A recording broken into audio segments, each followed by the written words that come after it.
मायावती ने चला मुस्लिम कार्ड, हम आपको समझाएंगे मायावती का चुनावी सार। माया का एक बयान फिर बढ़ा रहा दलितों और मुस्लिमों की शान।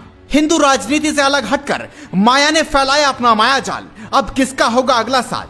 वैसे समय भारत की राजनीति में माथे पर तिलक और मुंह में राम नाम ही जीत का सबसे बड़ा कारण माना जा रहा है। इसलिए तो अखिलेश यादव से लेकर केजरीवाल तक हिंदू होने का सबूत दे रहे हैं। जिनमें कभी कोई मंदिर में आरती गाता दिखाई देता है तो कोई हवन करती, ये सब क्यों किया जा रहा है?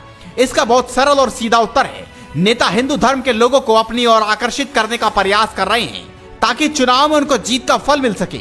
लेकिन बसपा सुप्रीमो मायावती इन सब से अलग थलग रणनीति अपनाती नजर आ रही है। मायावती ने चुनाव से पहले इतना बड़ा दांव चल दिया है कि अखिलेश यादव से लेकर ओवैसी तक घबरा गए हैं। ऐसा इसलिए क्योंकि मायावती ने मुस्लिम वोटर्स को अपनी ओर करने की कोशिश की है। जो मुस्लिम वोटर्स ओवैसी और अखिलेश यादव की तरफ जाने के अनुमान में थे, अब मायावती ने इन वोटर्स को अपनी ओर आकर्षित करने के लिए क्या कहा, यह भी जान लीजिए। उन्होंने कहा कि बहुजन समाज पार्टी सभी धर्मों का सम्मान करती है।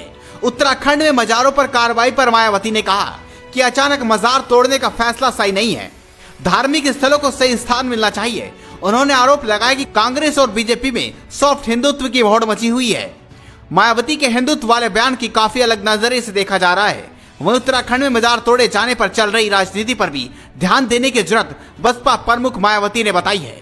जैसा कि अभी आपने सुना, इससे ये बात स्पष्ट है कि मायावती अब सबसे अलग राजनीति करने की फिराक में है ताकि दलित और मुस्लिम वोटर्स को अपनी ओर आकर्षित किया जा सके। लेकिन इन सब के बीच कुछ लोगों कि मायावती बीजेपी के एजेंट के तौर पर काम कर रही है। इसलिए तो वह मुस्लिम वोटर्स को अपनी ओर आकर्षित कर बीजेपी और ओवैसी के वोट बैंक को कम करना चाहती हैं ताकि 2024 में एक बार फिर से बीजेपी की सरकार बन पाए।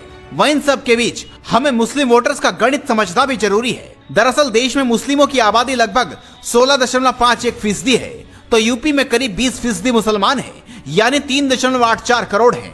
देश की किसी भी राज्य में सबसे ज्यादा मुस्लिम आबादी अनुपात के हिसाब से असम, बंगाल और केरल के बाद यूपी में चौथा नंबर है।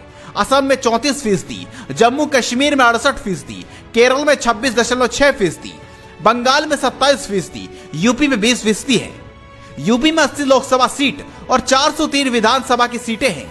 इनमें से लगभग एक तिहाई यानी 143 विधानसभा सीटों पर मुस्लिम वोटर प्रभावशाली है। 43 सीटों पर ऐसा असर है कि मुस्लिम उम्मीदवार यहां अपने दम पर जीत हासिल कर सकते हैं। इन्हीं सीटों पर मुस्लिम विधायक बनते रहे हैं। यानी इन सभी बात से यह स्पष्ट है कि मुस्लिम वोटर्स भारत की राजनीति में एक अच्छा खासा स्थान रखते हैं और सियासी गणित को पलटने की हिम्मत भी रखते हैं। तो आप भी इस वीडियो पर अपनी राय दीजिए, इस वीडियो को शेयर कीजिए और जुड़े रहिए हेडलाइंस उत्तर प्रदेश के साथ।